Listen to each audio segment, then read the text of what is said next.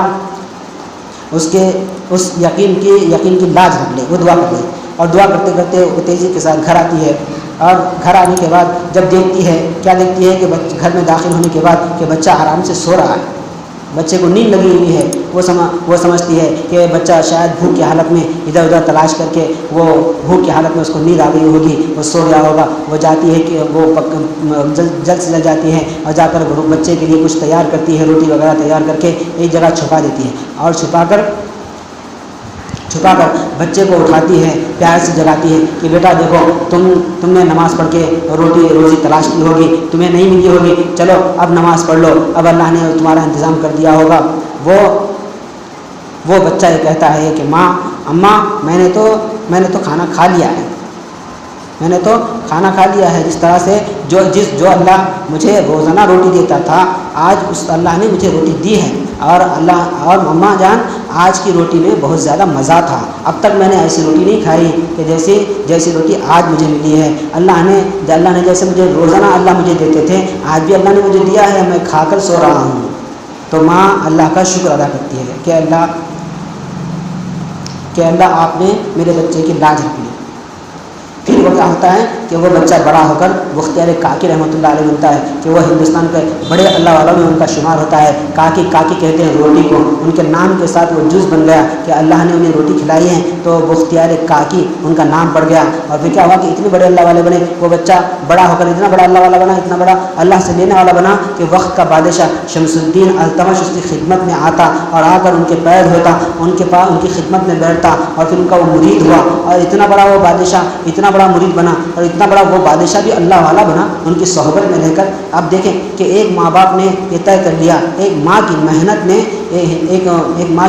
امت کو اتنا بڑا اللہ والا دیا کہ اس کی خدمت میں وقت کا بادشاہ آ رہا ہے اور آ کر ان کی جوتیاں سیدھا کر رہا ہے اور ان سے اپنی اصلاح کرا رہا ہے، اور اتنی اصلاح کرایا کہ بختیار کاکی رحمۃ اللہ علیہ کا جب انتقال ہوا ہے تو بختیار کاکی رحمۃ اللہ علیہ نے چند شرطیں لکھی کہ دیکھو میرا نماز جنازہ وہ شخص پڑھائے، میرے جنازے کی نماز وہ شخص پڑھائے کہ جس کی زندگی میں کبھی بھی تہجد کی نماز قضا نہ ہوئی ہو، جس کی زندگی میں کبھی تہجد کی نماز قضا نہ ہوئی ہو۔ اور پھر میری جنازے کی نماز وہ شخص پڑھائے کہ جس کی عصر سے پہلے کی 4 رکعت جو کہ سنت غیر موقدہ ہے، موقدہ بھی نہیں ہے، سنت غیر موقدہ ہے، اکثر و بیشتر ہماری زندگیوں سے وہ سنت چھوٹ جاتی ہے، لیکن وہ اللہ والا لکھتا ہے کہ دیکھو میری جنازے کی نماز وہ شخص پڑھائے کہ جس کی عصر کی پہلے کی 4 رکعت سنت قضا نہ ہوئی ہو۔ اور پھر لکھتے ہیں کہ میری جنازے کی نماز وہ شخص پڑھائے کہ جس نے جوانی سے لے کر اپنے آخری عمر تک کبھی بھی کسی نامحرم کو نہ دیکھا ہو، اپنی آنکھوں سے بدنظری نہ کی ہو، کہ اپنی ماں اور اپنی بیٹی اور اپنی بہن اور اپنی بیوی کے 4 عورتوں کے علاوہ 5ویں عورت کو اس نے نہ دیکھا ہو، ایسا شخص میری نماز جنازہ پڑھائے۔ اور پھر لکھتے ہیں کہ میری نماز جنازہ وہ شخص پڑھائے کہ جس کی کبھی بھی تکبیر اولیٰ فوت نہ ہو، کہ امام اس طرف میں اللہ اکبر کہے اور پیچھے فوت سے اللہ اکبر کہے، کہ اس کی تکبیر اولیٰ کبھی فوت نہ ہوئی ہو۔ یہ شرطیں لکھی انہوں نے، اور شرطیں لکھ کر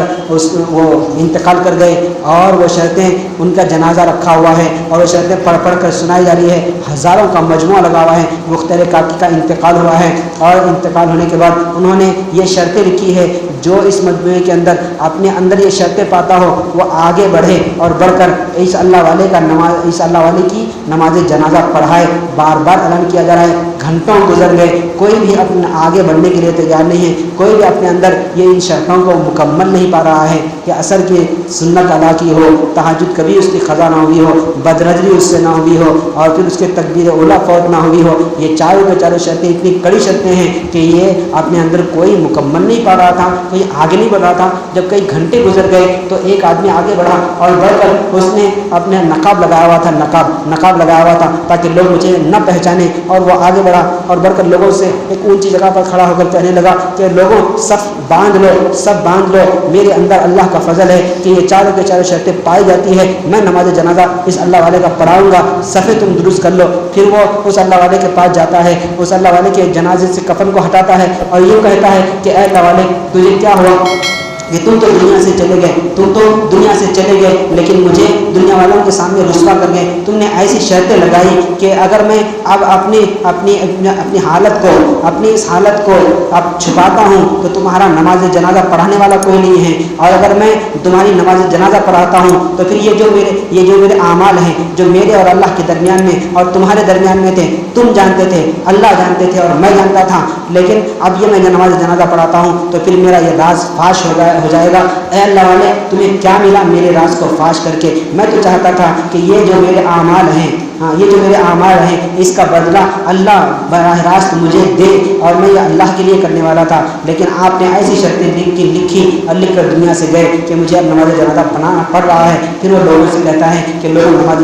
سب بنا لو، میں نماز جنازہ پڑھاؤں گا۔ تاریخ میں لکھا ہوا ہے کہ وہ کون تھا؟ وہ کوئی اللہ والا نہیں تھا، وہ کوئی بہت عام آدمی نہیں تھا، بلکہ وہ وقت کا بادشاہ شمس الدین التمش تھا کہ وقت کا بادشاہ ہے اور تہجد اس کی قضا نہ ہوئی ہو، وقت کا بادشاہ ہے اور عصر کی سنت اس کی قضا نہیں ہو رہی، وقت کا بادشاہ ہے اور کبھی اس نے بدرزی نہیں کی، وقت کا بادشاہ ہے اور تکبیر اولا فوت نہ ہوئی ہو، کہ وقت کا بادشاہ کہ پوری ہندوستان کی حکومت وہ کر رہا ہے اور کتنے جھمیلے اس کے ساتھ ہوں گے۔ اب اندازہ لگائیں ایسی حالت میں ایسے تقوی والی زندگی گزارنے والا وہ بن گیا، کس کے طفیل میں؟ وہ بختیار کاکی کے طفیل میں، اور وہ بختیار کاکی وہ کہاں بنے؟ وہ اپنی ماں کے پاس بنے،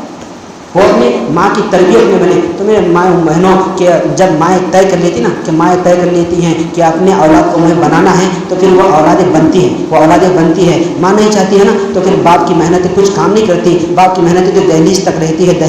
دہلیز کے اندر کی جو محنتیں ہوتی ہیں، دہلیز کے اندر کے جو اثرات ہوتے ہیں وہ اپنی خواتین کی ہوتے ہیں، وہ ماں کی ہوتی ہیں، وہ بڑی بہن کی ہوتی ہیں، وہ چاچی کی ہوتی ہیں، وہ ان کے کردار ہوتے ہیں جو بچوں کے میں اندر منتقل ہوتی ہیں۔ آپ اٹھا کر دیکھ لیں، کسی بھی اللہ والے کی سیرت اٹھا کر دیکھ لیں، ان کے پیچھے ان کی ماؤں کی کارستانیاں ہیں۔ نظام الدین اولیاء بڑے اللہ والے دنیا کے اندر گزرے ہیں، دلی کے اندر مرکز نظام الدین کے قریب میں ان کی درگاہ ہیں، آج بھی ان کی درگاہوں پر ہندو بھی جاتا ہے، مسلمان بھی جاتا ہے۔ نظام الدین اولیاء ان کے پیچھے ان کی ماں کا ہاتھ ہے، فاقے پر فاقے ہوتے گھر کے اندر، کھانے کے لیے کچھ نہ ہوتا، بچے بھوک سے بلکتے، نظام الدین اپنی ماں سے پوچھتے اماں کیا ہوا آج کھانے کے لیے نہیں ہے؟ تو ماں کہتی کہ بیٹا دیکھو یہ فاقے جو ہے نا، یہ فاقے یہ کھانے کی تنگی، یہ اصل میں اللہ کے مہمان ہوتے ہیں، اللہ کے مہمان، ہاں یہ اللہ کی طرف سے آتے ہیں، یہ فاقے ہر کسی کو نہیں ملتے ہیں، یہ اللہ ان کے پاس بھیجتے ہیں جو جس سے اللہ محبت کرتے ہیں نا، ان کے پاس یہ فاقے بھیجتے ہیں۔ بیٹا یہ فاقے جو ہے نا، یہ تنگی، یہ اصل میں اللہ کے مہمان ہوتے ہیں۔ بچے کا یقین بن گیا، اور جب ایک مرتبہ نظام الدین اولیاء کہتے ہیں کہ ایک مرتبہ ایسے ہوا کہ بہت دن ہو گیا کہ ہمارے گھر میں فاقے نہیں ہے، بہت دن ہو گیا ہمارے گھر میں کوئی تنگی نہیں آئی، تو میں ماں سے کہنے لگا ماں کیا ہوگا کہ اللہ کہیں ہم سے ناراض تو نہیں ہو گئے کہ وہ اپنے مہمان کو ہمارے پاس نہیں بھیج رہے، اپنے مہمان کو ہمارے پاس نہیں بھیج رہے ہیں کہ ہمیں اتنے دن ہو گیا فاقے نہیں آئے۔ یہ ماں کی تربیت کی ہے، ماں کی تربیت۔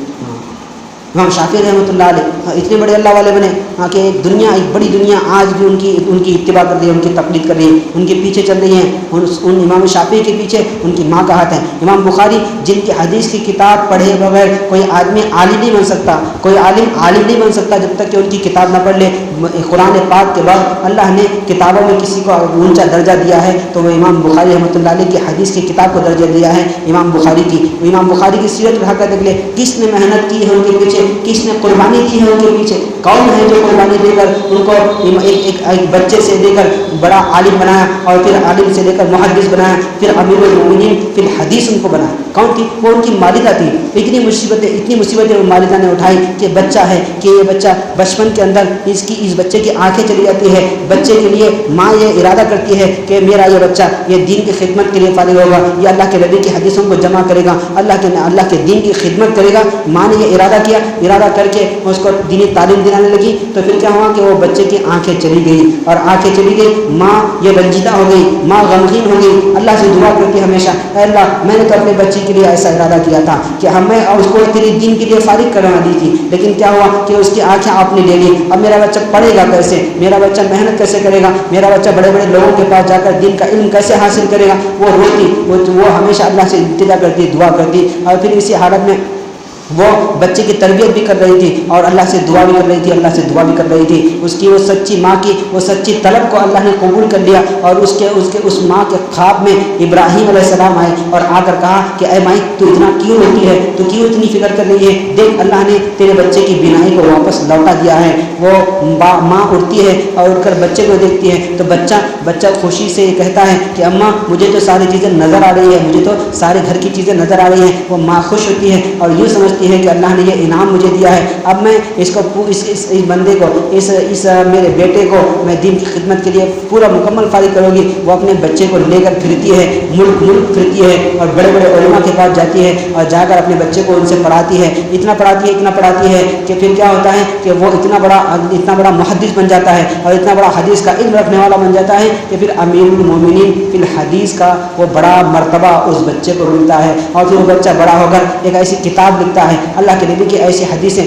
بالکل صحیح حدیثیں جمع کرتا ہے. ایک حدیث اس کو ملتی ہے کسی کے پاس سے وہ سنتا ہے، اس کو لا کر اپنی کتاب میں لکھنے سے پہلے وہ نہاتا ہے اور نہا کر اللہ سے دعا کرتا ہے کہ اے اللہ یہ تیرے نبی کی ایک حدیث مجھے ملی ہے، میں اس کو لکھ رہا ہوں، اس میں برکت عطا فرما، اس کو قبول کر لے. وہ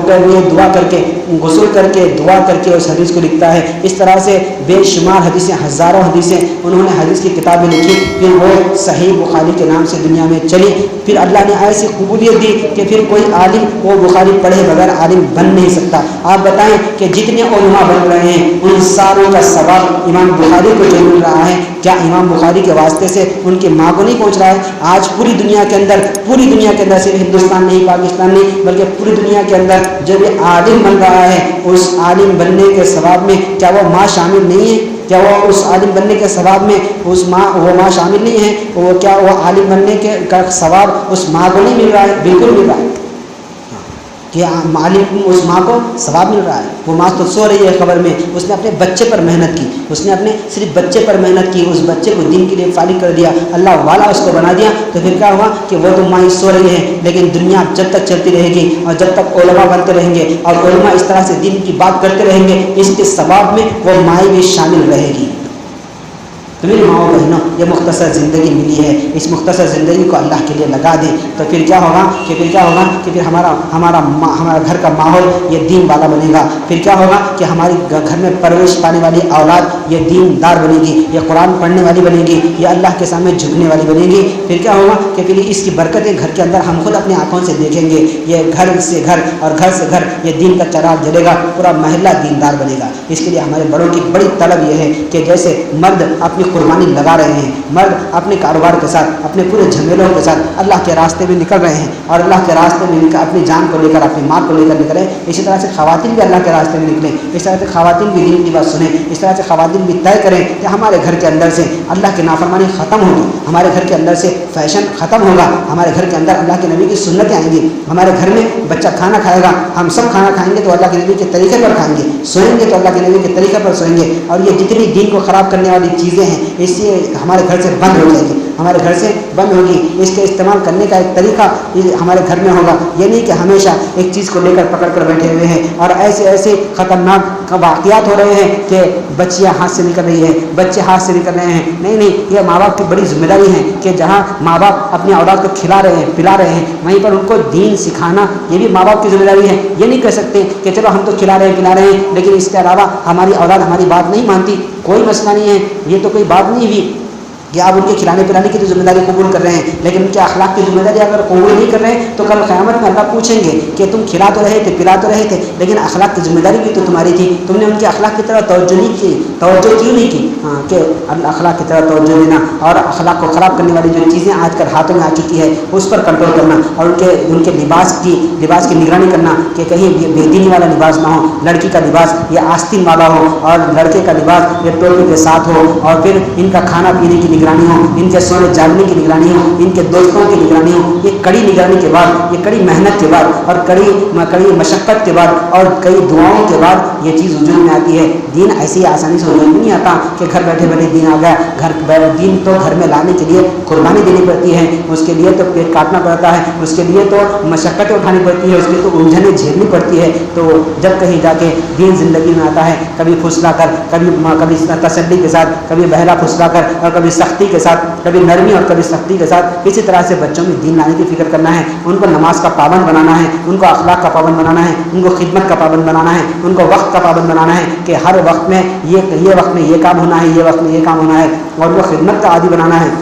اسی طرح سے ان کو اخلاق کا عادی بنانا ہے. ان کی بد اخلاقی پر ان کو سزا دینی چاہیے, ان کی بد زبانی پر ان کو سزا دینی چاہیے. یہ نہیں کہ بچہ زبان سے کچھ غلط بات کہہ دیا تو اس کی تعریف کرے کہ بچہ کتنی اچھی بات کر رہا ہے, یہ غلط بات کر رہا ہے, گالی دے رہا ہے, اور گالی دینے پر ماں باپ خوش ہو رہے ہیں. ہاں, وہ ناچ رہا ہے تو اس کے ناچ کو دیکھ کر ماں باپ خوش رہے. تو جب ماں باپ خوش ہوں گے تو بچہ یوں سمجھے گا کہ یہ میرا ناچنا بالکل درست ہے, یہ میرا اس طرح سے گالیاں دینا یہ بالکل درست ہے. بچپن میں ابھی تو چھوٹا ہے, یہ چھوٹا ہو کر یہ گالیاں دے رہا ہے, بڑا ہو کر چھوڑ دے گا, ہرگز نہیں ہے. بچپن میں جو کر رہا ہے گالیاں دے رہا ہے وہ بڑے ہو کر وہ پختہ ہوگا. بچپن میں اگر کوئی بچہ ناچ رہا ہے, کوئی بچہ اپنے ماں باپ کی نافرمانی کر رہا ہے تو بڑا ہو کر اور زیادہ نافرمانی کرے گا. اس لیے بچپن ہی کے اندر ہر چیز کو سکھانا چاہیے, ہر چیز بچپن کے اندر درست کر لینی چاہیے, اور بچپن کے اندر اپنی اولاد کو اپنے کنٹرول میں رکھنا چاہیے. تب کہیں جا کر یہ بڑے ہو کر اللہ کے کنٹرول میں بھی آئیں گے اور اللہ کے دین کو بھی اپنائیں گے. اس واسطے گزارش یہ ہے, ماں و بہنوں سے گزارش ہے کہ جیسے مرد حضرات باہر دین کی محنت میں لگے ہوئے,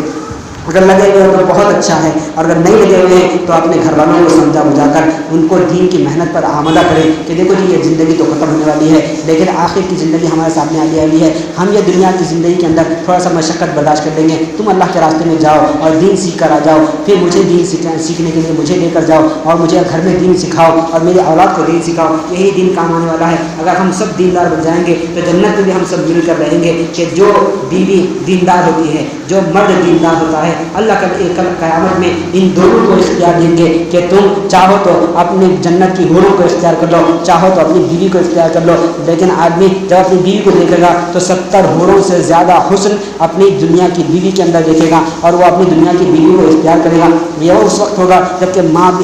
بیوی بھی دیندار ہو اور شوہر بھی دیندار ہو, تو یہ دونوں کو اللہ جنت میں ملائیں گے. اس واسطے ہر آدمی کو چاہیے کہ اپنی بیوی کو دیندار بنائے, ہر بیوی کو چاہیے کہ اپنے شوہر کو دیندار بنائے. اس بات پہ کہ کل جنت میں ان دونوں کا اگر دیندار ہوں گے تو یہ دونوں کی ملاقات ہوگی, یہ دونوں ایک ساتھ رہیں گے. اس واسطے جہاں اپنی دین کی فکر کرنا ہے وہیں شوہر کی دین کی فکر کرنا, اپنے بچوں کی دین کی فکر کرنا, یہ اور عورتوں کی بڑی قربانی ہے. اور جب عورتوں نے اس لائن کی قربانی دی ہے اور اپنے لیے دین کو طے کر لیا ہے اور اپنے سے دین پر چلی ہے, اس وقت میں گھر کا ماحول بنا ہے. اس واسطے یہ چند گزارشات ہے آپ خواتین سے, ماں و بہنوں سے, ہمارے بڑوں کی گزارشیں ہیں کہ اپنے اوپر رحم کھا کر گھر کے اندر دین کے ماحول کو بڑھانے کی فکر کریں, بے دینی کو ختم کرنے کی فکر کریں. آپ طے کریں گے تو بالکل دین گھر کے اندر آ کر رہے گا. آپ طے نہیں کریں گے, شوہر چاہے 4 مہینے لگا لے, چاہے 4 سال لگا لے, اللہ کے راستے میں دین گھر کے اندر آنے کا نہیں ہے جب تک آپ طے نہیں کر لیں. اس واسطے آپ سے گزارش ہے کہ آپ بھی دین کو طے کر لیں. دین اگر سیکھے ہیں تو بہت اچھا ہے, دوسروں کو سکھائے. اگر نہیں سیکھا ہے تو اللہ کے راستے میں نکلنے کی فکر کریں, نکل کر دیکھیں کہ کیسے کیسی خواتین کیسی عبادتیں کر رہی, کیسے دین سیکھ رہی ہے اور سکھا رہی ہے. ان کے پاس جائیں اور جا کر ان سے دین سیکھیں, اور دین سیکھ کر اپنے گھروں کے اندر لائیں اور لا کر دین کو عام کریں. اللہ سے دعا ہے کہ اللہ ہم سب کو کہنے سننے سے زیادہ عمل کی توفیق عطا فرمائے. وآخر دعوانا الحمد للہ رب العالمین.